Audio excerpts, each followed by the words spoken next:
Untuk doa pembukaan,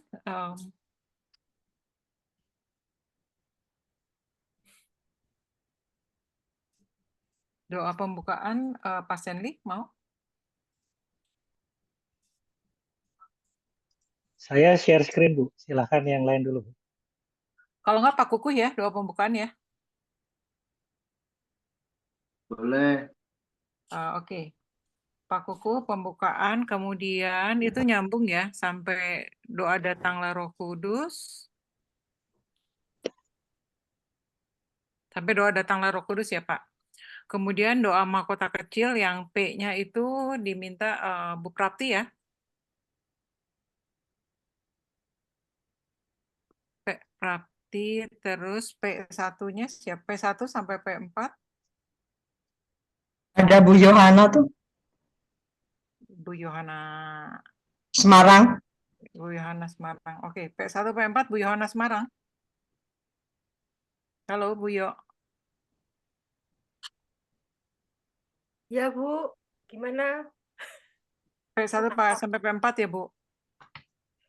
Boleh tinggal baca atau Bu? Boleh ya. Terus P5 sampai P8 saya minta ada Ibu siapa? Sumin suaranya merdu, Ibu Sumin Maria Sumin. Bu Maria Sumin mau Bu? Halo Bu Maria Sumin.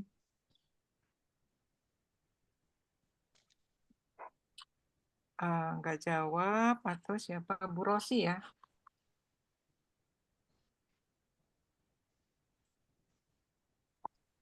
Berapa? Bu Iren dulu toh. Ada kanan notok ini ya. P berapa? Bu Rosi P5, P8 ya Bu? P9 sampai P12 saya minta siapa yang mau ya? Bu Iren itu ada Bu Iren. Ya sudah Bu nggak Iren apa-apa. ya, Bu Iren Lani ya. Ya. Kemudian penutupnya kan tetap itu ya Bu Prapti ya. Ya. Mungkin segitu cukup ya. Itu ya Pak Stanley ya. Ya Bu, sudah sampai situ saja. Susunannya Susunannya. Ya. Udah lebih 5 ya. Kita akan mulai ya.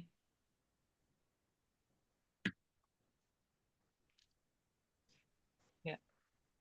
Oke, selamat malam Ibu Bapak yang terkasih. Kita berjumpa lagi pada malam hari ini. Kita akan pertemuan pada malam hari ini. Kita mengambil tema Maria dalam Perjanjian Lama. Pembawa pembawa materi pada malam hari ini adalah Pastor Ferdi Susilo OSC. Saat ini beliau studi biblikum di Roma. Asalnya dari Bandung. Itu. Nanti mungkin kalau mau tanya lebih detail boleh ya, Pastor Ilo ya. Kita ngomong. Kalau saya biasa panggilnya Pastor Ilo, nama akrabnya Ilo ya. Nanti yang lain boleh. Mungkin teman-teman dari Bandung juga mungkin banyak yang mengenal Pastor Ilo ya. Pak Kuku, mungkin dari Bandung kenal juga dengan Pastor Ilo ya. Nah, masih ingat ya waktu operatornya. Oke, terima kasih. Terus kita akan mulai masuk dengan susunan acara pada malam hari ini. Boleh di-share ya, Pak Sandy ya. Sudah terlihat, Bu? Sudah. Ya. Oke.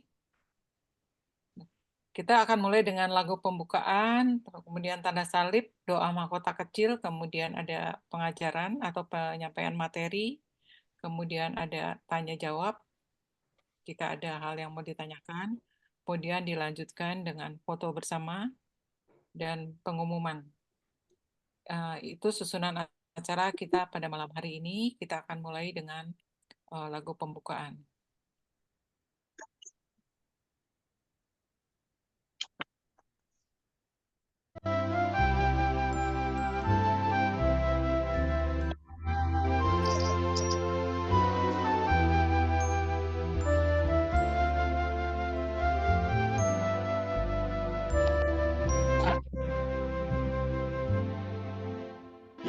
Yesus yang hidup di dalam Maria, datanglah dan hiduplah di dalam kami hamba-Mu, dengan semangat kekudusan-Mu dan kekuatan-kekuatan-Mu. Ya Yesus yang hidup di dalam Maria, datanglah dan hiduplah di dalam kami hamba-Mu, dengan segenap keutamaan dan petunjuk-petunjuk. Silakan Bu Prakti. Dalam nama Bapa dan Putra dan Roh Kudus. Amin. Datanglah Roh Kudus, penuhilah hati umat-Mu, dan nyalakanlah di dalam api cinta-Mu. Utuslah Roh-Mu, maka semuanya akan dijadikan lagi, dan Engkau akan membaharui muka bumi. Marilah kita berdoa. Ya Allah, Engkau yang mengajar hati umat-Mu dengan penerangan Roh Kudus, berilah kami dengan perantaraan Roh Kudus kebijaksanaan yang sejati, serta karunia selalu merasa gembira dan penghiburannya. Demi Kristus Tuhan kami. Amin. Izinkanlah kami memuji Dikoya Santa Maria. Kuatkanlah kami terhadap musuh-musuh-Mu, mahkota kemuliaan. Marilah kita menghormati Maria, Bunda Allah. Kita menghormati keperawanannya yang tak terlukiskan, kemurniannya yang tanpa cacat, dan keutamaannya yang tak terbilang banyaknya.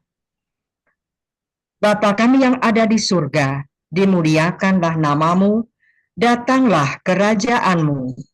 Jadilah kehendak-Mu di atas bumi seperti di dalam surga. Berilah kami rejeki pada hari ini, dan ampunilah kesalahan kami, seperti kami pun mengampuni yang bersalah kepada kami. Dan janganlah masukkan kami ke dalam pencobaan, tetapi bebaskanlah kami dari yang jahat. Amin.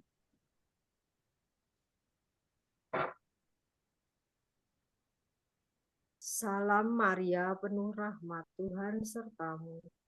Terpujilah engkau di antara wanita, dan terpujilah buah tubuhmu, Yesus. Santa Maria, Bunda Allah, doakanlah kami yang berdosa ini sekarang dan waktu kematianmu. Berbahagialah engkau, ya perawan Maria, yang mengandung Tuhan, pencipta semesta alam. Engkau melahirkan yang membentuk engkau, namun engkau perawan selalu. Bersukacitalah, ya perawan Maria.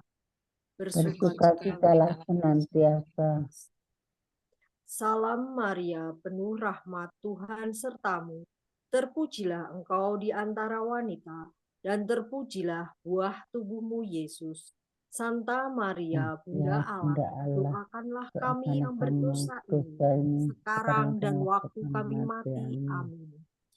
Ya perawan yang suci dan tak bernoda, kami tidak mampu memujimu sepantasnya, sebab yang tidak dapat ditampung oleh semesta alam, engkau kandungkan dalam rahimmu. Bersukacitalah ya perawan Maria. Bersukacitalah Bersukacitalah senantiasa. senantiasa. Salam Maria, penuh rahmat Tuhan sertamu. Terpujilah engkau di antara wanita, dan terpujilah buah tubuhmu Yesus. Santa Maria, Bunda Allah, doakanlah kami yang berdosa ini sekarang dan waktu kami mati. Amin. Sungguh elok engkau, hai perawan Maria, celah apapun tak terdapat padamu. Bersukacitalah ya perawan Maria, bersukacitalah senantiasa. Salam Maria, penuh rahmat, Tuhan sertamu. Terpujilah engkau di antara wanita, dan terpujilah buah tubuhmu Yesus. Santa Maria, Bunda Allah, doakanlah kami yang berdosa ini, sekarang dan waktu kami mati. Amin. Kebajikan-kebajikanmu ya perawan yang suci, melebihi jumlah bintang di langit. Bersukacitalah ya perawan Maria, bersukacitalah senantiasa. Bapa kami yang ada di surga, dimuliakanlah namamu, datanglah kerajaanmu, jadilah kehendakmu di atas bumi seperti di dalam surga. Berilah kami rejeki pada hari ini, dan ampunilah kesalahan kami, seperti kami pun mengampuni yang bersalah kepada kami, dan jangan masukkan kami ke dalam pencobaan, tetapi bebaskanlah kami dari yang jahat. Kemuliaan kepada Bapa dan Putra dan Roh Kudus, seperti pada permulaan, sekarang selalu dan sepanjang segala abad. Amin.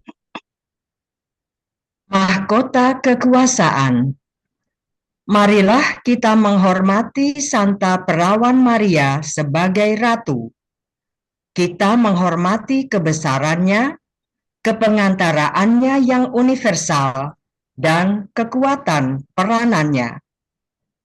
Bapa kami yang ada di surga, dimuliakanlah namamu, datanglah kerajaanmu. Jadilah kehendakmu di atas bumi seperti di dalam surga. Berilah kami rejeki pada hari ini, dan ampunilah kesalahan kami, seperti kami pun mengampuni yang bersalah kepada kami. Dan janganlah masukkan kami ke dalam pencobaan, tetapi bebaskanlah kami dari yang jahat. Amin. Salam Maria, penuh rahmat, Tuhan sertamu. Terpujilah engkau di antara wanita, dan terpujilah buah tubuhmu Yesus. Santa Maria, Bunda Allah, doakanlah berdosa ini sekarang dan waktu kami mati. Amin. Terpujilah engkau ya Maria, permaisuri dunia. Hantarkan kami masuk bersama Dikau ke dalam kebahagiaan Firdaus. Bersukacitalah ya perawan Maria. Bersukacitalah senantiasa. Salam Maria, penuh rahmat, Tuhan sertamu. Terpujilah engkau di antara wanita, dan terpujilah buah tubuhmu Yesus. Santa Maria, Bunda Allah, doakanlah kami yang berdosa ini, sekarang dan waktu kami mati. Amin. Terpujilah engkau ya Maria, engkaulah perbendaharaan rahmat-rahmat Allah. Kurniakanlah kami sebagian dari harta kekayaanmu. Bersukacitalah ya perawan Maria. Bersukacitalah senantiasa. Salam Maria, penuh rahmat, Tuhan sertamu. Terpujilah engkau di antara wanita, dan terpujilah buah tubuhmu Yesus. Santa Maria, Bunda Allah, doakanlah kami yang berdosa ini, sekarang dan waktu kami mati. Amin. Terpujilah engkau ya Maria, engkaulah pengantara antara Allah dan manusia. Semoga engkau membuat Allah murah hati bagi kami. Bersukacitalah ya perawan Maria. Bersukacitalah senantiasa. Salam Maria, penuh rahmat Tuhan sertamu. Terpujilah engkau di antara wanita, dan terpujilah buah tubuhmu Yesus. Santa Maria, Bunda Allah, doakanlah kami yang berdosa ini, sekarang dan waktu kami mati. Amin. Terpujilah engkau ya Maria, yang menghancurkan bidah dan menginjak setan. Jadilah pemimpin kami. Bersukacitalah ya perawan Maria. Bersukacitalah senantiasa. Kemuliaan kepada Bapa dan Putra dan Roh Kudus, seperti pada permulaan, sekarang, selalu, dan sepanjang segala abad. Amin. Mahkota kebaikan. Marilah kita menghormati Santa Perawan Maria yang menaruh cinta kasih terhadap para pendosa, kaum miskin, yatim piatu, dan yang lemah. Bapa kami yang ada di surga, dimuliakanlah namamu, datanglah Kerajaanmu. Jadilah kehendakmu di atas bumi seperti di dalam surga. Berilah kami rejeki pada hari ini, dan ampunilah kesalahan kami, seperti kami pun mengampuni yang bersalah kepada kami. Dan janganlah masukkan kami ke dalam pencobaan, tetapi bebaskanlah kami dari yang jahat. Amin. Salam Maria, penuh rahmat Tuhan sertamu. Terpujilah engkau di antara wanita, dan terpujilah buah tubuhmu Yesus. Santa Maria, Bunda Allah, doakanlah kami yang berdosa ini, sekarang dan waktu kami mati. Amin. Terpujilah engkau ya Maria, engkaulah pengungsian orang berdosa. Jadilah pengantara kami pada Allah. Bersukacitalah ya perawan Maria. Bersukacitalah senantiasa. Salam Maria, penuh rahmat Tuhan sertamu. Terpujilah engkau di antara wanita, dan terpujilah buah tubuhmu Yesus. Santa Maria, Bunda Allah, doakanlah kami yang dosa ini, sekarang dan waktu kami mati. Amin. Terpujilah engkau ya Maria, engkaulah bunda anak yatim piatu. Semoga berkat usahamu Bapa yang Maha Kuasa memperhatikan kami. Bersukacitalah ya perawan Maria. Bersukacitalah senantiasa. Salam Maria, penuh rahmat Tuhan sertamu. Terpujilah engkau di antara wanita, dan terpujilah buah tubuhmu Yesus. Santa Maria, Bunda Allah, doakanlah kami yang dosa ini, sekarang dan waktu kami mati. Amin. Terpujilah engkau ya Maria, engkau kegembiraan orang saleh. Bimbinglah kami masuk bersama Dikau ke dalam sukacita surgawi. Bersukacitalah ya perawan Maria. Bersukacitalah senantiasa. Salam Maria, penuh rahmat Tuhan sertamu. Terpujilah engkau di antara wanita, dan terpujilah buah tubuhmu Yesus. Santa Maria, Bunda Allah, doakanlah kami yang dosa ini, sekarang dan waktu kami mati. Amin. Terpujilah engkau ya Maria, engkau yang senantiasa mendampingi kami pada waktu hidup maupun mati.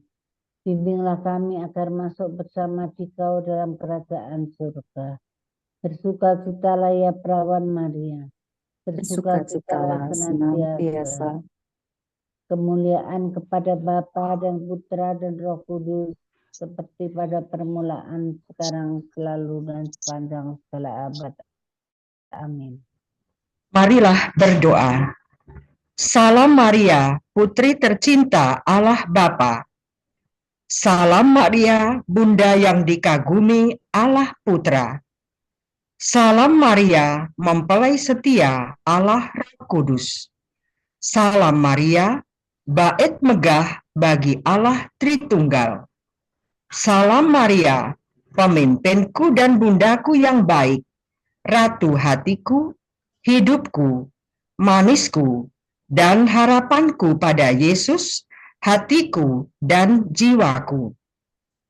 Aku ini seluruhnya kepunyaanmu, dan segala kepunyaanku adalah milikmu.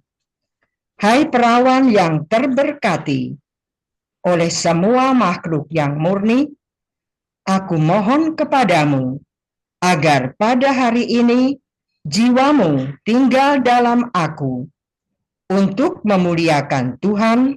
Semoga semangatmu tinggal dalam aku supaya dapat bergembira dalam Allah. Hai perawan yang setia, letakkan dirimu bagaikan meterai kekasih pada hatiku, agar melalui engkau dan dalam engkau aku didapatkan tetap setia kepada Allahku. Ya Bunda yang murah hati, kurniakanlah aku agar ditambahkan kepada jumlah mereka yang kau cintai dan kau didik, yang kau pelihara dan kau bimbing, dan yang kau lindungi sebagai anak-anakmu.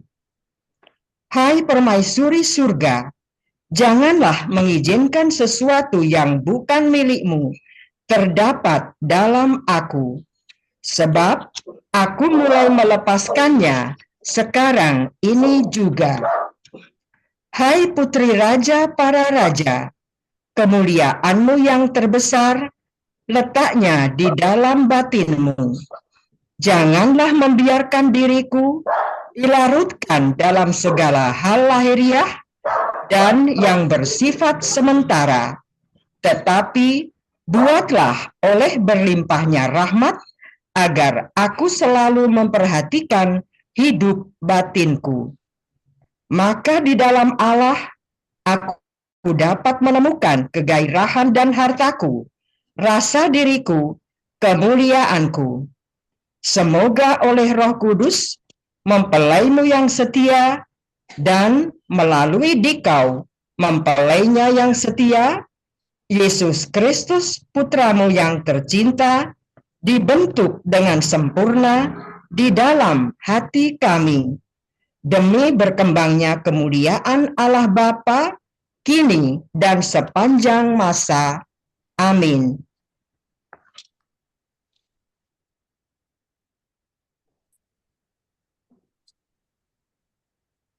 Terima kasih. Selanjutnya kita akan mulai memasuki materi kita Maria dalam Perjanjian Lama. Kami persilahkan kepada Pastor Ilo. Ya, baik. Saya share screen dulu ya.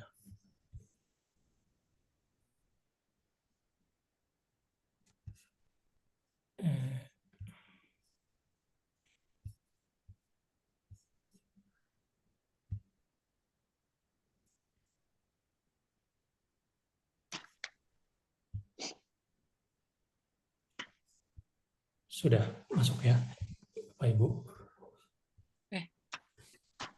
Ya, baik. Seperti yang diminta dari saya itu mendengarkan tentang Maria dalam Perjanjian Lama.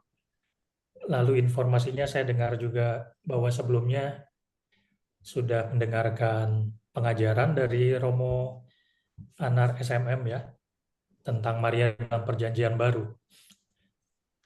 Ya, mungkin ini bisa menjadi bukan perbandingan, tetapi juga bagaimana kita mau melihat Bunda Maria dalam persiapannya atau perjanjian lamanya. Sebentar. Apakah sudah berganti nih? Oke.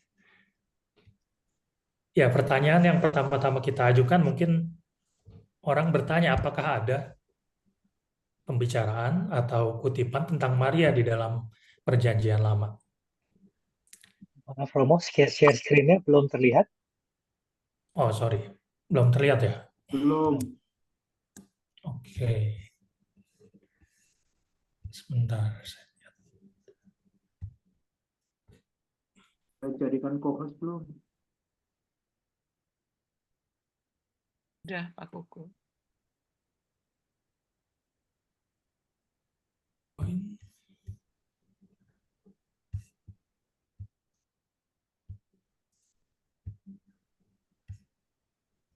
Sudah terlihat belum? Belum ya? Belum. Belum.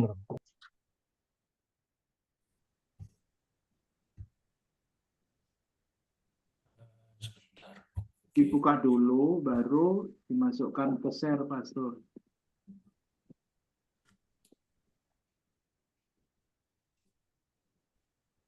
Udah jadi co-host belum Romonya? Jangan-jangan Sudah. lupa belum di co-hostin. Sudah. Sudah, Pak Sandy. Sudah ya? Sudah.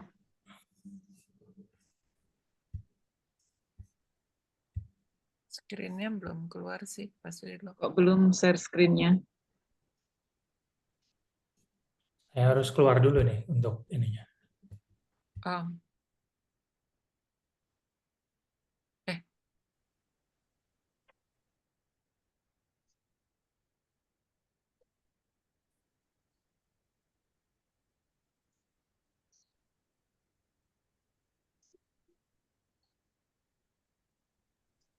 Stanley ya nantiin sok.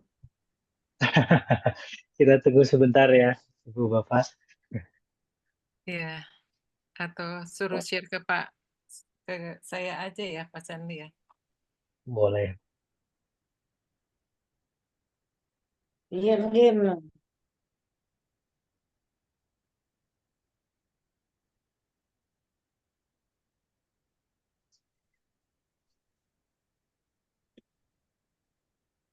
Pertanyaannya mungkin pertama-tama, apakah ada kutipan atau pernyataan tentang Maria di dalam Perjanjian Lama gitu ya? Kalau di Perjanjian Baru tentu kita lihat pasti ada sebutan tentang cerita tentang Maria. Nah, kalau dilihat sekarang nama Maria dan rujukannya menurut gereja melihat di dalamnya pemenuhan janji yang Allah berikan melalui Nabi Yesaya.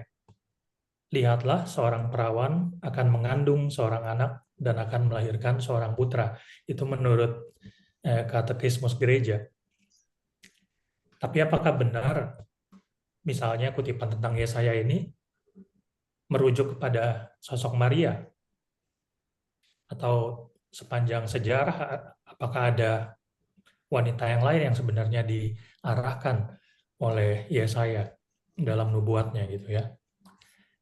Nah, kita dalam gereja Katolik secara apologetik atau menyatakan iman kita, membela iman kita, menampilkan beberapa kutipan di dalam kitab suci Perjanjian Lama seperti misalnya Kejadian 3 ayat 15, Yesaya 7:14 tadi ya, yang konteksnya juga disebutkan di dalam bab 11 ayat 1 sampai 4, nubuat Nabi Mika bab 5 dan Yeremia 15. Masalahnya adalah seperti ini, kalau kita lihat seperti tampilan di sini, interpretasi atau bahkan terjemahan bahasa Inggrisnya pun di sini bisa berbeda-beda, tergantung Alkitab mana yang kita pakai atau terjemahan mana yang kita pakai. Maka apakah sebenarnya semua itu merujuk kepada Bunda Maria? Kita menemukan jawaban nubuat itu di dalam Bunda Maria. Apalagi kan sepanjang sejarah, kitab suci disebut sebagai buku iman. Nah, apakah semuanya itu mengarahkan kepada Maria? Masa sih dari kita lihat di sini, dari mulai kejatuhan, penciptaan kejatuhan manusia ke dalam dosa sampai ya ketika Yesus lahir, apakah semuanya itu mengarah kepada Maria? Nah, kalau Anda mungkin bingung atau bertanya-tanya fakta atau kebenaran, apakah ini betul? Nah, katekismus juga mengatakan kadang-kadang orang merasa bingung karena Injil Markus dan surat-surat Perjanjian Baru misalnya tidak mengatakan sesuatu pun mengenai perkandungan Maria yang tetap perawan. Maka orang pun bertanya-tanya apakah di sini kita tidak berhadapan dengan legenda atau gagasan teologis yang tidak ada maksud historisnya, atau hanya rekaan-rekaan atau cerita-cerita belaka gitu ya. Nah, lalu referensi kita, paralel kita ke Perjanjian Lama, bagaimana itu bisa diarahkan kepada Maria? Menurut Katekismus juga, seluruh Perjanjian Lama itu sebenarnya mempersiapkan Maria. Maria sudah dipersiapkan oleh perutusan-perutusan yang kita lihat nanti dalam wanita-wanita saleh. Sejak awal sudah dijanjikan kepada misalnya Hawa, nanti sampai genaplah masanya, yaitu yang kita percaya dalam iman, sampai kepada sosok Maria. Nah, dalam hal ini, dari seluruh wanita yang ada di dalam Perjanjian Lama, tentu kita tidak bisa melihat semuanya, tapi saya ambil susunannya dari buku ini, tentang 12 perempuan dalam Perjanjian Lama, yang bisa menjadi sosok-sosok di mana kita bisa melihat kualitas atau Maria itu seperti apa. Nah, pertama tentu saja Hawa atau Eva ya. Nah, ini Hawa artinya hidup, atau juga disebut sebagai ibu dari segala yang hidup. Nah, Maria itu sering dibandingkan dengan Hawa. Bapak-bapak gereja pertama-tama yang menyebutkan bahwa Maria itu adalah ibunya dari segala, dari yang hidup, orang yang hidup, yang sungguh hidup. Maka seringkali menyatakan bahwa that through Eve, atau Eva atau Hawa, tetapi hidup itu melalui Maria. Bisa kita bandingkan dari Katekismus. Nah, Kejadian 3 ayat 15 seperti yang digambarkan di sini. Ini ada lukisan terkenal yang menggambarkan tentang janji keselamatan umat manusia setelah kejatuhan Adam dan Hawa. Nah, di sini kita perlu melihat ada teologi kita yang mengatakan tentang inkarnasi Kristus sebagai perwujudan dari janji dan pemenuhan di dalam Yesus Kristus yang mati dan akhirnya menang. Itu adalah pemenuhan dari gambar yang kita lihat tadi. Ini di dalam Kisah Kejadian ayat 3 ayat 15. Nah, kalau Yesus disebut sebagai Adam baru atau Adam kedua di dalam Roma misalnya, nah dengan ketaatannya, dengan pengorbanan di kayu salib, kita juga dapat menginterpretasikan bahwa Maria itu menjadi semacam perbandingannya dengan Hawa yang baru atau the new Eve. Nah, itu nanti juga kita bisa membandingkannya di dalam Perjanjian Baru misalnya tentang Maria di peranannya di akhir zaman di dalam Wahyu bab 11 sampai 12. Nah, yang kedua, nanti kita akan bahas lebih jauh lagi tentang perbandingan dengan Hawa. Tapi kita masuk ke sosok perempuan yang kedua di dalam kitab Perjanjian Lama. Namanya Sarah. Nah, nama aslinya itu Sarai. Katanya anak yang cantik dari keluarga yang berada di Kaldea, tanah Ur, di mana Abram pergi meninggalkan tanahnya menuju tanah terjanji. Nah, namanya itu Sarai sebenarnya sampai Allah mengubahnya menjadi Sarah ketika mengadakan perjanjian dengan Abraham. Nah, ini Sarah itu kan berasal dari tanah di mana mereka menganut politeisme, jadi banyak Tuhan. Sementara Abraham itu mengadakan perjanjian dengan Tuhan menjadi monoteis, menjadi satu Tuhan saja yang disembah.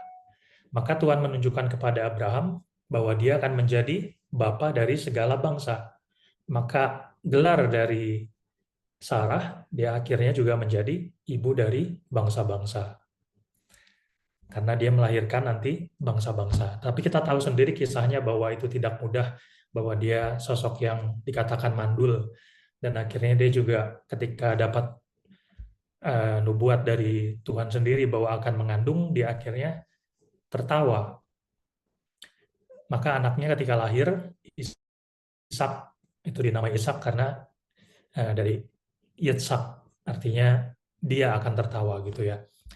Nah, kisah kelahiran anak ajaib ini, Ishak, oleh Sarah dimengerti juga sebagai dasar dari keajaiban-keajaiban cerita-cerita yang berikutnya kita akan lihat di dalam Perjanjian Lama dan sekaligus tentang kelahiran Yesus dari perawan Maria. Dikatakan dalam kitab suci bahwa Sarah ini wafat di usia 127 tahun. Nah, kemungkinan dia tidak melihat ketika Ishak itu dipersembahkan, mau dibunuh oleh Abraham ya. Nah, kisah yang berikutnya, yang ketiga, perempuan yang ketiga itu Miriam atau Miriam. Nah, dia juga dikatakan sebagai sosok profet atau nabiah.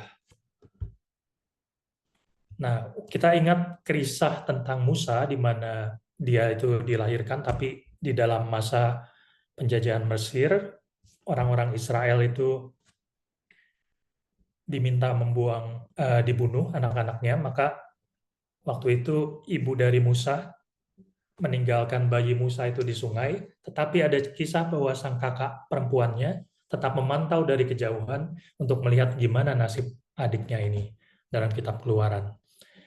Nah, pertama disebut namanya dalam Keluaran 15 ayat 20.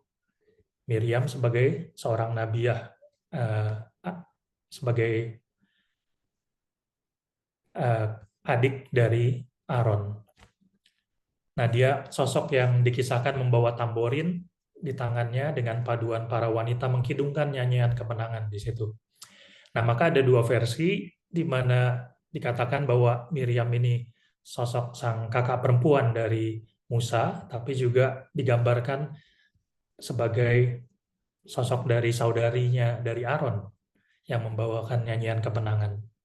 Juga di dalam Ulangan 24 ayat 9, dia dikisahkan sebagai orang yang kena penyakit lepra pertama-tama karena hukuman atas dosa dia yang mengkritik pilihan Tuhan, orang pilihan Tuhan yaitu Musa. Dalam Bilangan 26 ayat 59 dan 1 Tawarik 6 ayat 3 menyebutnya sebagai salah satu pemimpin bersama dengan Musa dan Harun sebagai keturunan Lewi. Maka kita lihat di sini bahwa setidaknya kita lihat bahwa satu, perempuan itu bisa menjadi sosok yang nabiah, membawakan firman Tuhan atau perwujudan sabda Tuhan, tapi juga membawakan nyanyian kemenangan seperti misalnya di dalam liturgi gitu ya, seperti yang kita alami sekarang. Nah, Mika 6 itu mencatat juga bahwa dia menjadi sosok seorang pemimpin perempuan yang besar di dalam kejadian, maksudnya kisah keluarannya, bahwa orang-orang Israel dikeluarkan dari penjajahan Mesir bersama dengan Musa dan Harun. Nah, sosok berikutnya itu Rahab. Joshua itu mencatat tentang kisahnya, bahwa Joshua waktu itu mengirim 2 mata-mata untuk menjajah atau mengambil wilayah yang dijanjikan Tuhan pada bangsa Israel, tetapi waktu itu 2 orang mata-mata ini ketahuan dan dikejar-kejar oleh, bisa dikatakan orang-orang suruhan dari raja setempat. Maka menariknya ada kisah seorang pelacur yang melihat kesempatan untuk menyelamatkan 2 mata-mata ini. Dan dia juga pastinya bukan orang Israel. Nah, bagaimana kisah seorang pelacur ini menjadi penyelamat justru bagi bangsa Israel yang akhirnya bisa menjadi penduduk kota tersebut? Nah, kita lihat di sini bahwa kisah Rahab itu masuk dalam rancangan Tuhan. Rahab disebut sebagai orang yang mempunyai harapan baru. Dari kisahnya di dalam kitab Joshua, kita melihat ada setidaknya tahap-tahap di mana dia menjadi orang yang masuk dalam rancangan Tuhan. Pertama-tama kita bisa belajar bahwa Rahab membangun pemahaman yang benar tentang Allah. Dia mengatakan, sekarang aku tahu bahwa Tuhan telah memberikan tanah ini kepada kalian, kepada kamu. Kedua, dia menjadi percaya pada kuasa Tuhan dan masuk dalam rencana atau penyelenggaraan Tuhan. Ketiga, dia melayani Tuhan dengan membantu mata-mata luput dari kejaran orang-orang suruhan raja. Dan yang terakhir, mengikuti instruksi yang orang-orang yang mengalami Allah, yaitu orang-orang Israel tadi. Dia berkata, according to your words, so be it. Jadilah sesuai dengan kata-kata kamu. Nah, sebagai simbol keselamatan bagi Rahab, keluarga dan keluarganya, maka ada simbol scarlet cord yang kita bisa lihat di sini, tapi ini warnanya berbeda. Nah, sekarang itu kita juga punya simbol yang lain, yaitu darah Yesus yang menyelamatkan kita, yang membawa kemenangan, sehingga kita dapat mempunyai tanah yang dijanjikan, tanah keselamatan. Nah, maka namanya, biarpun dia seorang pelacur, masuk dalam silsilah keturunan Yesus dalam Injil Matius sebagai ibu dari Boas. Berikutnya ada sosok Deborah. Kisah Deborah itu dicatat dalam kitab Hakim-Hakim bab 4-5. Nah, serupa dengan kisah para hakim, di mana bangsa Israel itu masuk dalam dosa, lalu kemudian dia bertobat, berseru kepada Tuhan, dan nanti akhirnya Tuhan menyediakan seorang penolong yang disebut sebagai hakim. Nah, Deborah ini salah satu yang disebut hakim sebenarnya. Maka selama 20 tahun mereka jatuh ke dalam tangan Raja Yabin dari Kanaan, sampai mereka akhirnya berseru kembali kepada Tuhan, dan akhirnya orang-orang Israel meminta bantuan Deborah yang adalah waktu itu nabiah dan hakim di Israel. Deborah meminta bantuan Barak, komandan prajurit Israel, untuk pergi melawan tentara Yabin yang dipimpin oleh Sisera, sesuai dengan nubuat Tuhan yang dia dengar. Nah, nubuat Deborah itu mengatakan bahwa ada seorang perempuan yang akan menyelamatkan kita, yaitu membunuh si panglima perangnya Yabin yang disebut Sisera. Maka melalui perempuan yang lain yang disebut Yael, akhirnya Yabin terbunuh, Sisera terbunuh, dan akhirnya orang Israel maju berperang melawan Raja Yabin dan menang. Nah, Deborah itu menyanyikan madah pujian bagi Tuhan, dan selama 40 tahun Israel hidup dalam damai. Nah, sosok Deborah ini menjadi perwujudan wanita yang dipenuhi roh ilahi dan penuh dengan discernment.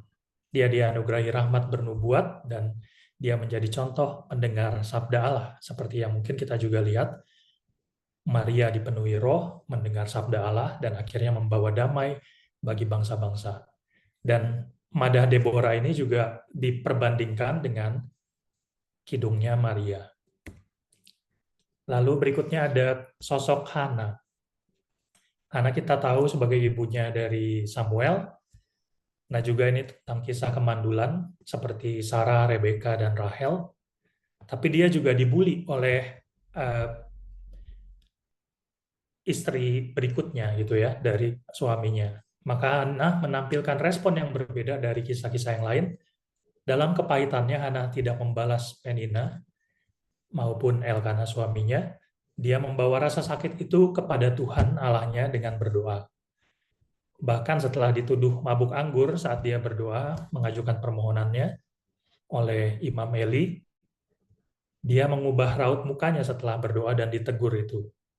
Sekarang dia raut mukanya menjadi tidak lagi lesu, tetapi penuh dengan sukacita. Maka sosok Hana dan doanya ini menjadi sosok bagaimana kita mau bersyukur dan berdoa kepada Tuhan atas segala pengalaman yang kita alami. Nah, setelah melahirkan Samuel, juga kita dapat belajar bahwa dia sosok yang memenuhi janjinya kepada Tuhan, dan dia mempersembahkan Samuel itu ke dalam bait Allah.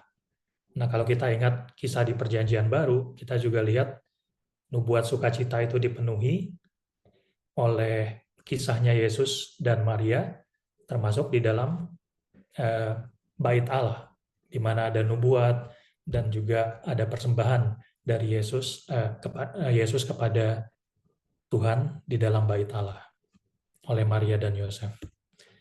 Nah, kisah berikutnya juga ada Batsheba. Mungkin yang kita ingat itu Batsheba adalah sosok yang sedang mandi lalu dilihat oleh Raja Daud, dan sehingga akhirnya kisah Daud ini jatuh ke dalam dosa karena Batsheba di dalam 2 Samuel ayat 11.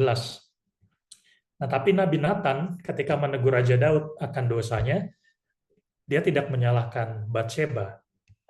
Skandal perselingkuhan itu Batsheba diumpamakan sebagai yang tidak bernoda ya. Nah, maka Daud itu yang dipersalahkan di dalam 2 Samuel ayat 12. Nah, dari Batsheba kita dapat belajar relasi antara ibu dan anak. Kalau kita lihat gambarnya di sini, seperti penampakan Maria dengan Yesus. Tapi di sini Batsheba dengan Salomo. Nah, kualitas Batsheba sebagai ibu itu juga sebenarnya dikisahkan secara tersirat dalam hubungannya dengan Raja Salomo. Karena Yesus diperbandingkan dengan Raja Salomo, maka kita juga dapat melihat perbandingan antara Batsheba dengan Maria pada akhirnya. Bagaimana Maria akhirnya disebut juga sebagai ratu gitu ya. Nah, mungkin nanti kita bisa belajar sendiri dari kutipan-kutipan di sini. Tapi kita mau melihat perbandingan tersebut, image tersebut.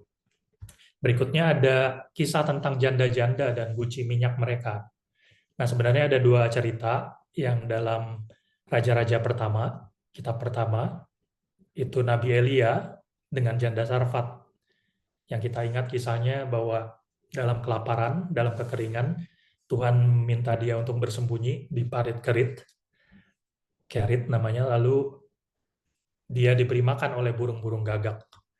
Nah, tapi Tuhan juga meminta dia untuk pergi ke janda Sarfat, lalu Elia menubuatkan kepada janda Sarfat tersebut, bahwa buatkanlah kepada saya makanan, nanti tepung dan minyak itu tidak akan habis.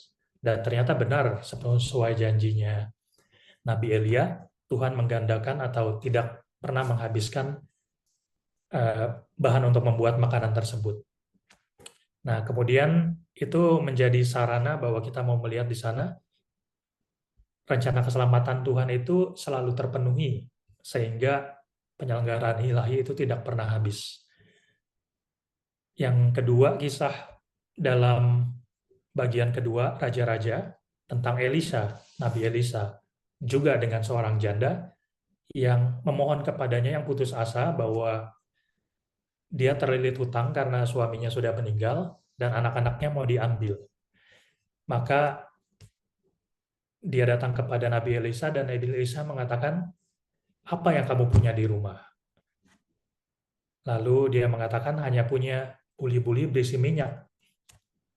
Lalu Elisa mengatakan, pergilah minta bejana-bejana dari luar, dari segala tetanggamu. Pastikan itu kosong, tetapi jangan terlalu sedikit. Lalu dia melakukan apa yang diperintahkan oleh Nabi Elisa dan menuangkan minyak-minyak tersebut ke dalam buli-buli atau kendi-kendi yang baru. Sehingga akhirnya berlipat gandalah sampai seperti di gambar tersebut.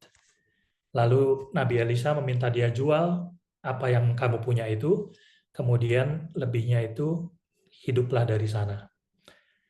Nah, ini juga mengisahkan kita, sepertinya ada kisah yang sama di dalam Perjanjian Baru, misalnya dalam kisah di mana kehabisan anggur ya, perkawinan di Kana. Nah, kemudian di kisah Esther juga ada yang nama aslinya adalah Hadasyah dari suku Benyamin dan hidup di masa Israel dalam pembuangan. Nah, kemudian terkenal bahwa Esther ini sebagai ratu yang menyelamatkan bangsa Israel. Nah, selama 12 bulan Esther itu dipingit di pusat kecantikan yang dimintakan atau menjadi kebijakan dari raja waktu itu. Tapi dikatakan di sini bahwa Esther punya karakter sebagai orang yang punya otoritas, punya kasih, sehingga dia menarik perhatian orang-orang yang punya otoritas di sana, kemudian dibawa kepada sang raja yang tidak puas dengan istrinya, dan kemudian sekarang dia menjadi sumber dari keselamatan bagi bangsa Israel. yang waktu itu sepupunya Mordekai memahami rencana busuk Haman, seorang pejabat tinggi dari kerajaan yang mau membunuh semua orang-orang Yahudi. Tapi Esther akhirnya mengorbankan dirinya, menunjukkan identitasnya sebagai orang Yahudi kepada raja, membela bangsanya. Sehingga raja membalikan rencana jahat Haman dan orang Yahudi akhirnya selamat. Dan kisah ini menjadi sekarang festival tahunan orang Yahudi yang dinamai Purim. Nah, kendati sebagai perempuan di tanah pembuangan, Esther tak punya kontrol atas hidupnya. Tapi dia mengontrol dirinya lewat iman kepada Tuhan dan kerendahan hati, sehingga dia akhirnya dapat menjadi sarana keselamatan bagi bangsanya. Berikutnya kita ada lihat juga kisah Yudit, seorang janda muda yang terkenal dengan membunuh jenderal kerajaan Asyur yang mau mengepung kotanya, Betulia. Nah, ini kerajaan yang sangat besar. Waktu itu Asyur mengutus jenderal Holofernes untuk menguasai Israel, tetapi semacam penatua dari kota tersebut yang dinamai Uziah, itu ketakutan dan berjanji akan menyerah kepada musuh dalam 5 hari jika Tuhan tidak menyelamatkan mereka. Maka Yudit ini menjadi sosok wanita tak bercela yang kemudian dengan kecantikannya yang luar biasa, uniknya meminta kepada Tuhan dengan berdoa supaya menjadi seorang good liar gitu ya, pembohong yang ulung. Tetapi dengan doa tersebut dia akhirnya memikat hati Holofernes, jenderal tersebut, dan akhirnya mampu menjadi pahlawan bagi bangsanya dengan seperti gambar yang kita lihat di sini, menjadi perempuan Yahudi yang saleh, yang tidak makan makanan yang tidak bersih atau haram. Sebaliknya, dibandingkan dengan Holofernes yang jatuh dalam kemabukannya, akhirnya mati terbunuh, dipenggal kepalanya oleh Yudit. Maka kisah ini menjadi kisah tentang kebaikan melawan kejahatan, juga sebagai sebuah contoh bagaimana cinta yang courageous gitu ya, yang berani, dan juga moralitas Kristiani. Sebagaimana juga dikatakan dalam 2 Timotius 1 ayat 7. Nah, kemudian juga menjadi simbol dari Tuhan yang menang lewat tangan seorang perempuan. Dia adalah sosok perempuan Yahudi yang menyelamatkan. Nah, berikutnya juga ada kisah tentang ibu ketujuh martir di dalam 2 Makabe. Ini sudah masuk ke dalam kitab-kitab Deuterokanonika. Disebutkan di sana ada seorang ibu dengan 7 anaknya yang ditahan karena dalam masa penganiayaan itu mereka diminta oleh Raja Antiochus keempat Epiphanes untuk makan makanan yang haram. Tetapi kemudian mempertahankan imannya, mereka menjadi jadi martir. Nah, ini mau menunjukkan tentang kesalehan keluarga dan model kepahlawanan di era pemberontakan Makabe tersebut. Seperti dikatakan oleh Eusebius dari Kaisarea, bapak-bapak gereja juga. Maka ini menjadi kisah warisan kesalehan sebagai gagasan kunci untuk melihat kemartiran keluarga-keluarga Kristiani di masa mereka di dalam zaman Romawi itu juga mengalami siksaan. Nah, pada sejumlah rabbinic tradition atau tulisan-tulisan rabi-rabi, guru-guru Israel, itu muncul kutipan bahwa nama ibu tersebut itu Maria atau Maryam. Sehingga apakah Bunda Maria itu dalam iman kita yang menderita bersama putranya Yesus Kristus dalam kematiannya, itu adalah perwujudan dari tulisan-tulisan rabi-rabi ini atau bukan? Ya, kita tidak tahu atau mungkin perlu menggalinya lebih dalam lagi. Tapi setidaknya kita dapat melihat di sini bahwa si Makabean Mother ini, ibu dalam kisah Makabe ini, sudah menjadi gambaran kemartiran yang ideal bagi kita soal kemartiran. Dan pada akhirnya kita sampai kepada sosok yang ke-12, yaitu Maria, yang diinterpretasikan sebagai juga wanita yang bijaksana atau personified wisdom. Nah, soal ini kita harus melihat kutipan-kutipan perjanjian lama yang disarankan atau yang dikutip oleh bapak-bapak gereja tentang Maria, yaitu pertama dari Yeskiel 44, 1-2, yang disampaikan oleh Santo Thomas Aquinas, yang melihat keperawanan Maria lewat kutipan ini.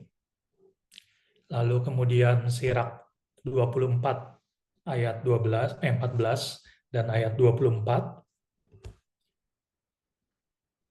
bagaimana tentang Maria itu sebagai sosok yang wanita yang sudah dipersiapkan dari awal dengan kebijaksanaan untuk menerima perutusan.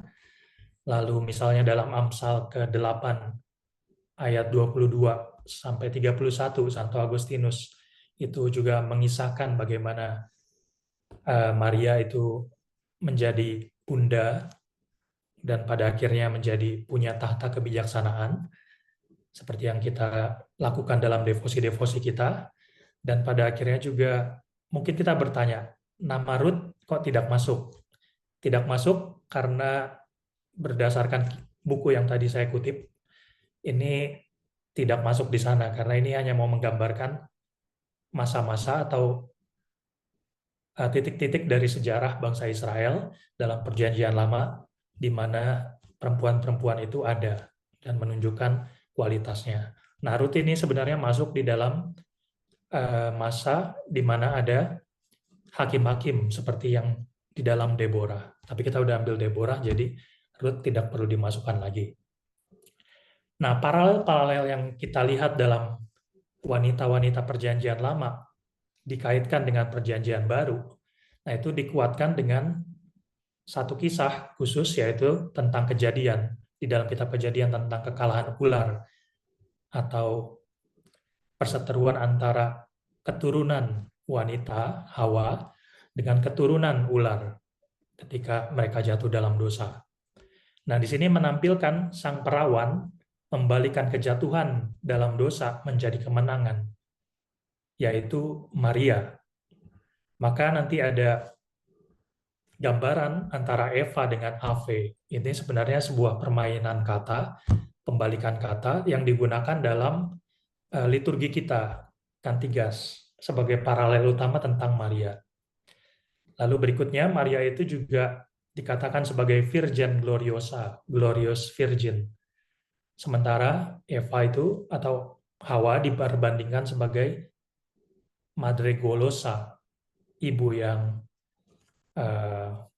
bisa dikatakan greedy, atau karena makan makanan yang terlarang itu, maka dikatakan sebagai yang membawa kejatuhan manusia. Sementara Maria dengan buah kandungannya, yaitu Yesus, membawa keselamatan, pembebasan bagi seluruh umat manusia. Dan perbandingan yang ketiga itu menjadikan tafsiran-tafsiran, menambah referensi-referensi baru Alkitabiah sebagai lapisan pendukung doktrin-doktrin gereja. Dan pada akhirnya kita juga bisa melihat bahwa sebenarnya bukan hanya dalam kitab suci saja teologi tentang Maria itu muncul, tetapi kita mau lihat di sini liturgi dan tradisi, misalnya bapak-bapak gereja yang berbicara tentang Maria, menafsirkan Perjanjian Lama, itu menjadi sumber tentang bagaimana kita melihat Maria dalam Perjanjian Lama dan koneksinya dengan Perjanjian Baru. Masalahnya sekarang adalah bagaimana cara seseorang seharusnya membaca Perjanjian Baru dalam sudut pandang Perjanjian Lama. Nah, ada satu titik fokus di mana dalam bacaan Anunsiasi, itu Injil Yohanes bab 1 ayat 14, verbum caro factum est et habitavit in nobis. Tuhan tinggal di tengah kita. Ini menjadi kunci. Nah, dalam kutipan Injil Yohanes sebenarnya itu juga mengadakan paralel dengan kitab-kitab ini. Di Kejadian, 1 Raja-Raja, Nubuat Hagai, dan Nubuat Sirak. Perjanjian Lama itu tidak semata-mata menjadi background terhadap Injil-Injil, tetapi juga menjadi bahan-bahan sebenarnya sumber di mana para penginjil ini menginterpretasikan atau mengartikulasikan antara Perjanjian Lama dengan Perjanjian Baru. Maka dalam teologi inkarnasi, titik referensi umum dalam Perjanjian Lama adalah Tuhan yang tinggal, yaitu teologi tentang Temple atau Tabernacle of Israel. Maria itu kita tidak agungkan sebagai Tuhan, tetapi karena relasinya secara intim menjadi rumah bagi Tuhan, maka Maria juga menerima putra Allah dan melahirkannya, dan melalui logika tersebut, maka dia menjadi diubah, ditransform dirinya, tubuhnya secara intim berubah menjadi tubuh yang tetap suci sebagai tabernakel yang menjadi tempat kediaman Allah yang Maha Kudus, maka tidak pernah bernoda dalam pemikiran kita. Nah, relasi antara Perjanjian Lama dan Perjanjian Baru, pertama-tama itu bukan sifatnya hanya prediktif, bahwa Perjanjian Lama memprediksi tentang Perjanjian Baru, tetapi juga kita mau lihat dari kisah-kisah para perempuan tersebut, itu relasi figural. Jadi, figur-figur, karakter-karakter yang kita lihat tadi, membantu kita melihat lebih dalam tentang karakter Maria, yang berkembang dengan baik, melampaui sedikitnya informasi yang dikatakan tentang Maria dalam Perjanjian Baru tentang Maria. Maka kesaksian Perjanjian Lama, kisah-kisah tersebut sungguh penting untuk menanggapi serangan terhadap Gereja Katolik tentang teologi Maria dari teologi-teologi gereja-gereja reformasi atau gereja-gereja Protestan, terutama di era di mana ada perpecahan. Nah, balik ke teologi yang dikaitkan dengan liturgi, di mana Eva dikontraskan dengan Ave. Ave itu Hail Mary gitu ya, salam Maria. Nah, di sini permainan kata tersebut menjadi kunci juga paralel di mana kita melihat Perjanjian Lama dan Perjanjian Baru berkembang dalam tradisi dan liturgi. Karena seringkali dimunculkan istilah Ave Maria, Gratia Plena, Dominus Tecum, Benedicta in mulieribus et benedictus fructus ventris tui, Yesus. Nah, ini menjadi gagasan kunci di mana kita dapat melihat pentingnya Bunda Maria untuk melihat pentingnya diri dia dalam sejarah keselamatan. Nah, dari sosok dia sebagai Maria yang dikontraskan dengan Hawa, maka kita juga dapat melihat bagaimana gelar-gelar Maria yang berikut-berikutnya itu lahir dari permenungan gereja terhadap peran Bunda Maria di dalam gereja kita. Nah, saya mengutip terakhir dari Katekismus nomor 487. Apa yang Gereja Katolik percaya dan ajarkan tentang Maria berakar dalam iman akan Kristus. Jadi tidak bisa dilepaskan dari hubungannya dengan Kristus. Tapi sekaligus juga dengan memperdalam tentang siapa Maria, kita juga akan dapat lebih menjelaskan iman kita akan Kristus secara lebih dalam. Nah, sebagai penutup ya, Paus Fransiskus pernah mengatakan bahwa Maria dengan kedekatannya bersatu dengan Yesus, dengan menerima Yesus melalui pengetahuan hatinya, pengetahuan imannya, dia akhirnya menumbuhkan pengalaman akan relasi antara ibu dengan anak, dan Maria, Bunda yang terberkati ini menjadi sosok wanita yang penuh iman, yang menyediakan tempat atau bagaimana Allah bisa tinggal di dalam hatinya, menjadikannya bagian dari rencana Tuhan, dan akhirnya juga dengan hal tersebut dia menjadi pemenuhan dari segala zaman atau masa yang Tuhan sendiri sudah persiapkan, yaitu lewat Yesus. Maka kita tidak pernah bisa mengerti Yesus secara sepenuhnya kalau kita tidak mau mengerti atau mengenal Maria juga secara sepenuhnya. Ya, saya rasa itu yang bisa saya bagikan. Mudah-mudahan membantu memperkaya apa yang kita sudah dengarkan dari pengajaran-pengajaran sebelumnya. Terima kasih. Terima kasih, Pastor Rilu. penjelasannya cukup banyak karena memang mungkin background dari Pastor Wilo ya, studi biblikum. Jadi kita ya menggali apa Injilnya dan ayat-ayatnya banyak sekali gitu ya. Jadi ini perlu waktu kita untuk mencerna lebih dalam ya. Kita mengulang lagi belajar. Dan itu perbandingannya antara wanita yang disebutkan di awal, apakah itu langsung Maria, dan membandingkan dengan apa tadi 12 wanita ya, yang mereka membawa keselamatan bagi bangsa Israel. Dan dibandingkan dengan Maria di Perjanjian Baru.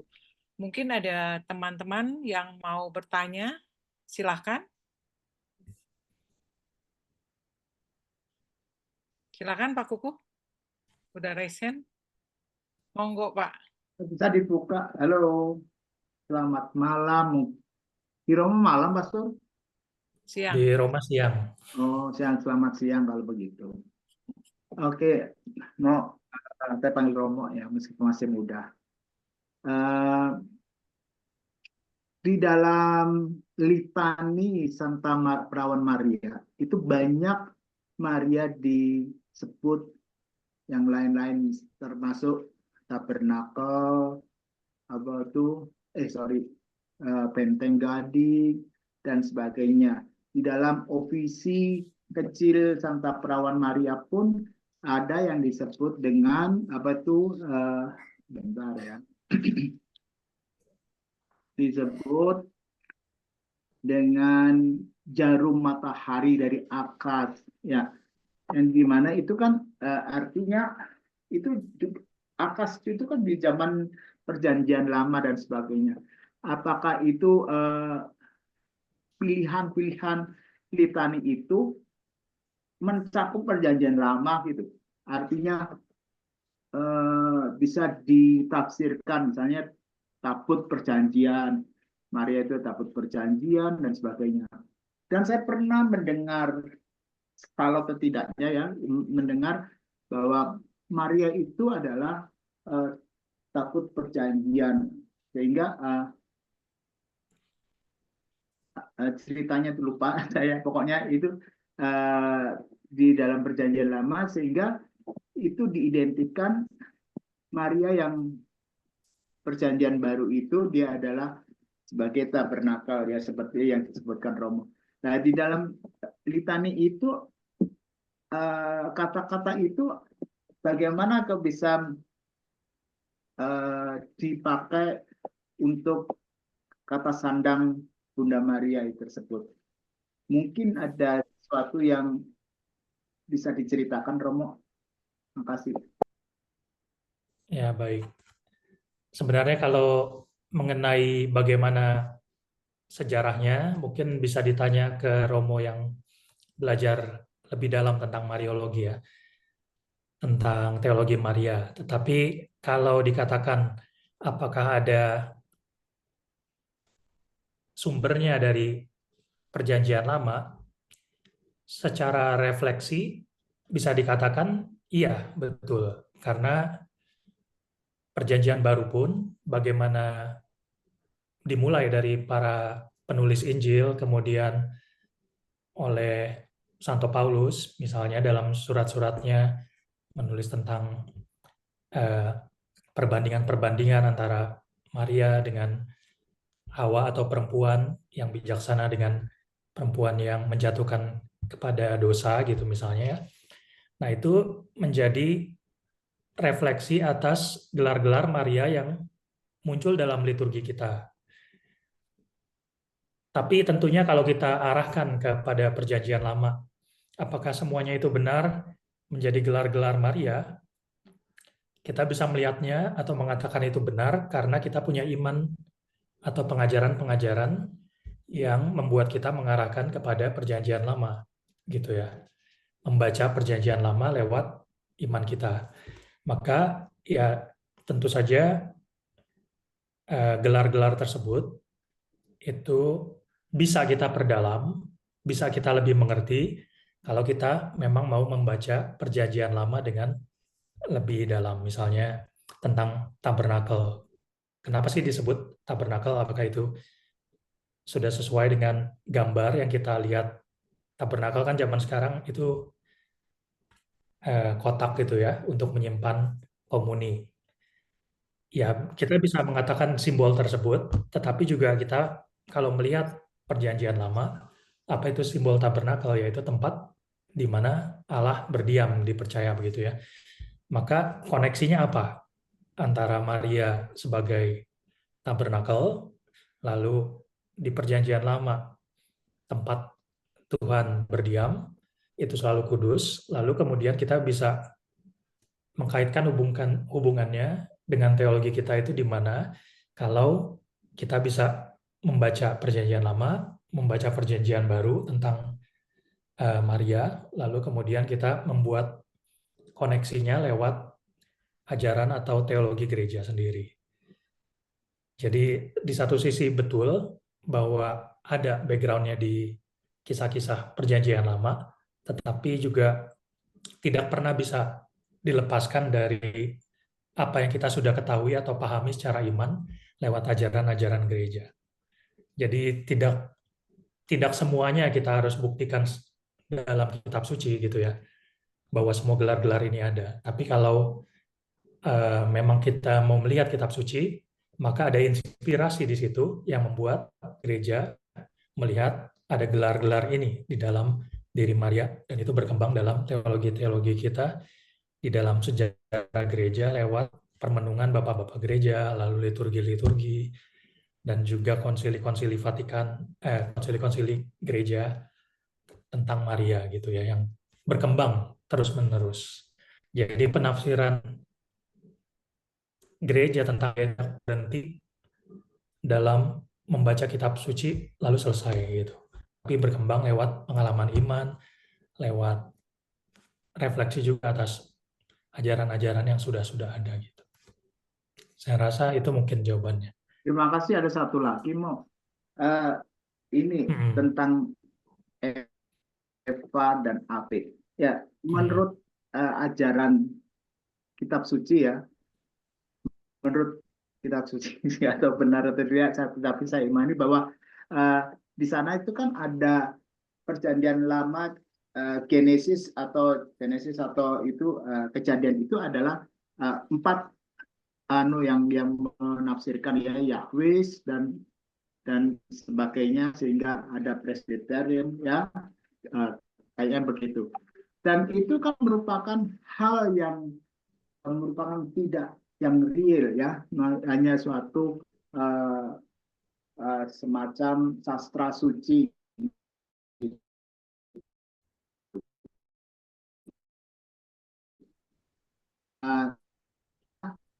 Adalah suatu hal karya cerita, bukan sesungguhnya. Kenapa muncul Maria yang menyelamatkan?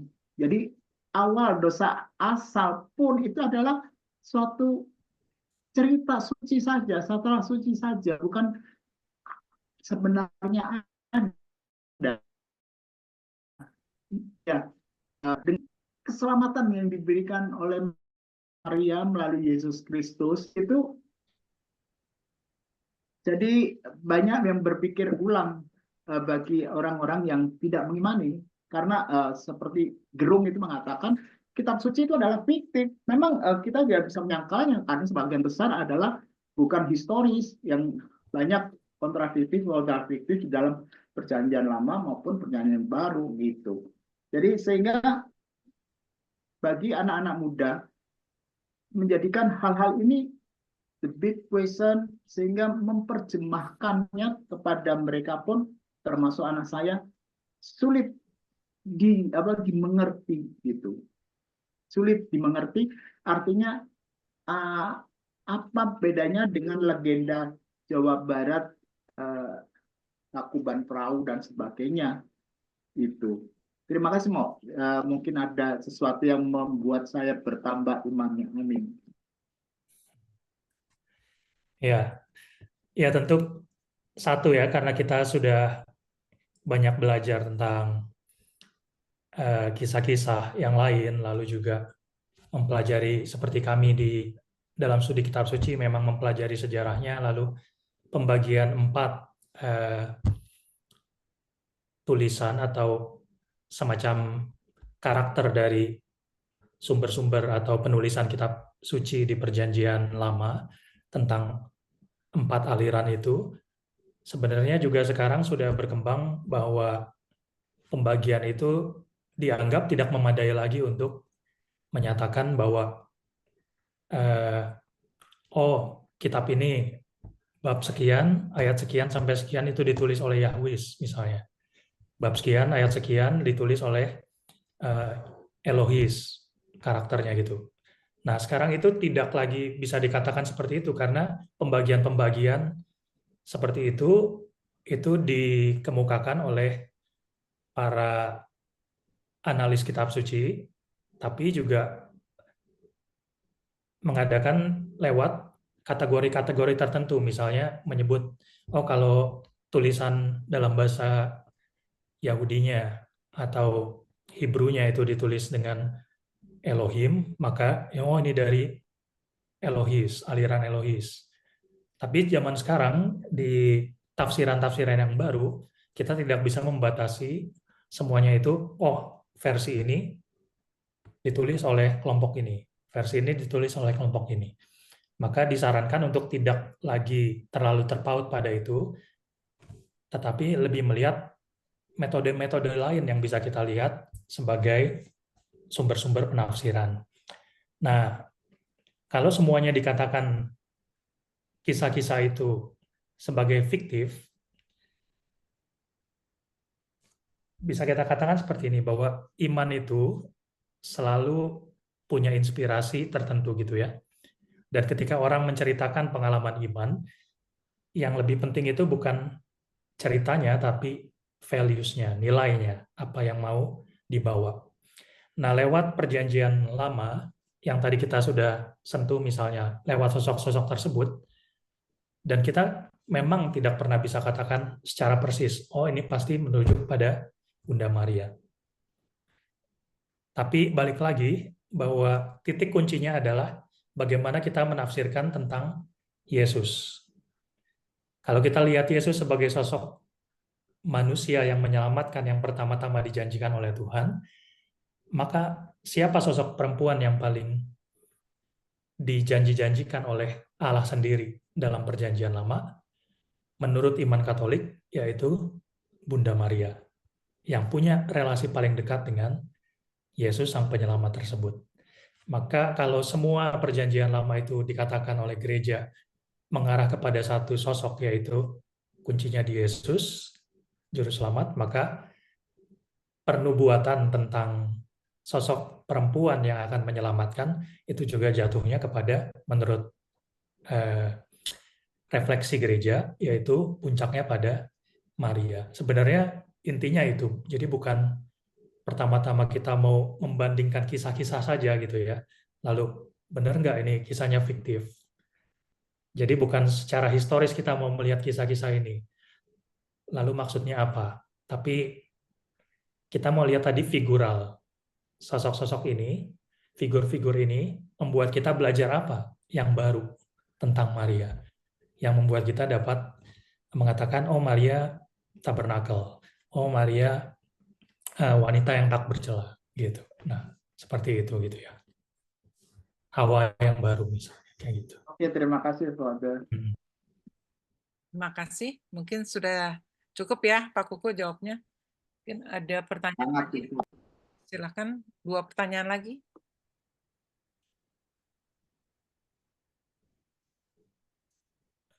Ada yang mau ditanyakan? Chatting ya? Sebentar di chatting-nya. Oh ya, terkait data wanita-wanita di dalam Perjanjian Lama dengan kisah kepahlawanannya, yang terkait dengan silsilah Bunda Maria, keturunan dari siapa wanita di Perjanjian Lama? Ya, tadi kalau kita lihat dalam Katekismus sendiri kan tadi mengatakan ya, kadang-kadang orang merasa bingung karena Injil Markus dan surat-surat Perjanjian Baru tidak mengatakan sesuatu pun tentang perkandungan Maria yang tetap perawan. Nah, jadi silsilah itu kita bisa lihat tidak semua wanita itu memang ditampilkan atau disebut di dalam silsilah. Tapi ketika nama-nama perempuan, sosok perempuan itu disebut di dalam silsilah, maka kita perlu melihat, aware bahwa misalnya di dalam Injil Matius ada nama Rahab disebut sebagai salah satu dari keturunan Yesus. Padahal kan Rahab itu tadi dikatakan dia adalah seorang pelacur. Nah, mungkin dari tafsiran kitab suci kita mau lihat kenapa Injil Matius mencantumkan si perempuan ini ke dalam silsilah Yesus. Ya, dari situ misalnya kita mau melihat bahwa Rahab, seorang pelacur pun, orang asing pun, nah itu menjadi bagian dari karya keselamatan. Misalnya seperti itu gitu ya. Karena dia nanti menjadi keturunan dari Boas. Boas yang kemudian bersama dengan keturunan-keturunan berikutnya melahirkan Yesus. Jadi sebenarnya bukan masalah apakah nama-namanya itu semua harus disebut di dalam Perjanjian Baru, sehingga sosok-sosok ini baru bisa dihargai, dihormati. Pertama-tama bukan itu, tetapi bagaimana semua nama-nama ini, biarpun tidak masuk dalam silsilah Yesus gitu ya, itu juga punya peran penting untuk memberikan gambaran yang lebih dalam tentang siapa itu Maria yang kita kenal lewat teologi-teologi tentang Maria di dalam gereja kita. Saya rasa itu yang bisa saya jawab. Jadi memang tidak semuanya perlu masuk dalam silsilah, tapi ketika namanya dikutip atau disebut di dalam silsilah oleh para pengarang Injil ini mungkin punya sesuatu yang ingin disampaikan lewat mencantumkan nama sosok tersebut gitu ya. Terjawab? Apakah terjawab dengan jawaban dari Pastor Rilo? Oh iya, terima kasih Pastor Rilo. Mungkin ada satu lagi terakhir ya, kalau ada.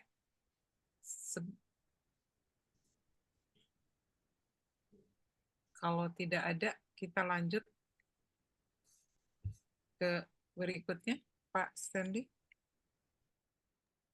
Selanjutnya pengumuman, Bu, sama foto bersama dulu sebelum Foto bersama ditutup dulu ya. dengan berkat dari Pastor. Kita foto bersama dulu ya. Silakan membuka kamera. Pak Stanley minta anunya ya, PPT-nya nanti ya. Makasih. Ya, nanti kita share di YouTube. Baik, silakan untuk menyalakan video. Masih banyak yang belum menyalakan nih. Pak Hendrik, Bu Maria, Bu Tati, Bu Lucy, silahkan dinyalakan. Saya akan foto yang pertama. Oke, rileks saja, boleh senyum. 1, 2, 3. Saya izin untuk save dulu sebentar. Oke. Yang kedua. 1, 2, smile, 3. Oke, terima kasih. Mungkin Ibu Helena ada pengumuman, silahkan. Pengumuman, pasti kita akan ketemu di Senin depan ya. Seperti biasa acara kita setiap hari Senin pukul 7 malam. Untuk sementara sih begitu dulu ya pengumumannya. Baik, Ibu Helena. Terima kasih. Mari kita tutup dengan memohon berkat dari Pastor Milo. Tuhan bersamamu dan bersama-Mu. Semoga saudara-saudari sekalian dilindungi, dibimbing, dan diberkati oleh Allah yang Maha Kuasa, Bapa, Putra, dan Roh Kudus. Amin. Terima kasih Pastor Ilo. Terima kasih. Sama-sama. Terima kasih Pastor Ilo. Makasih Pastor Ilo, makasih Bu Terima Herlina. kasih. Makasih Bu Herlina. Saya pamit ya semua ya. Pamit ya. Terima kasih ya. Terima kasih Malam. Sandy. Selamat malam. Sandy. Bu Tince ya. Malam. Rekamannya ya. Ya, Bu Ine. Pastor Ilo, terima kasih banyak kasih. untuk penyampaian materi. Pastor Ilo. Ini sebagai bahan Ya, kita untuk sama-sama, belajar Bu. lagi lebih jauh. Banyak sekali. Ya, nanti saya kirim filenya. Ya. Lewat, ya mungkin lewat WA nanti ya. Oke. Kalau muat Terima kasih. filenya. Oke, nanti saya Ya. share link. Terima kasih Bu Herlina, Pak Stanley. Terima kasih Bu Yana. Terima kasih Pak Kuku, Bu Yo, Rosi. saya Terima keluar ya. kasih. Yo, dadah. Ya, terima kasih Pak Terima Prasetyo. kasih ya, Malam. Pastor Ilo. Ketemu. Malam Ya, semuanya. terima kasih Bu Elina. Keluarnya gimana lupa. Nggak boleh keluar berarti Pak. Pak Kuku Saya nggak usah saya keluar. kalau pakai Ayo, terjebak di Zoom nih. ini gimana ya? Aduh. Keluarnya benar nggak ngerti. Atau mau dikeluarin? Atau mau Ya, dikeluarin nih? aja dah. Tutup pakai selimut aja langsung mati, Pak. Oke. Keluarin aja, dikeluarin ya. Makasih Pak Stanley. Thank you Bu Elina, thank you Bu Rosi, Pak Prasetyo, Dan Bu Angela, Bu Pak Maria. Stanley, Yes. pengumuman besok itu sama Flame of Love ya?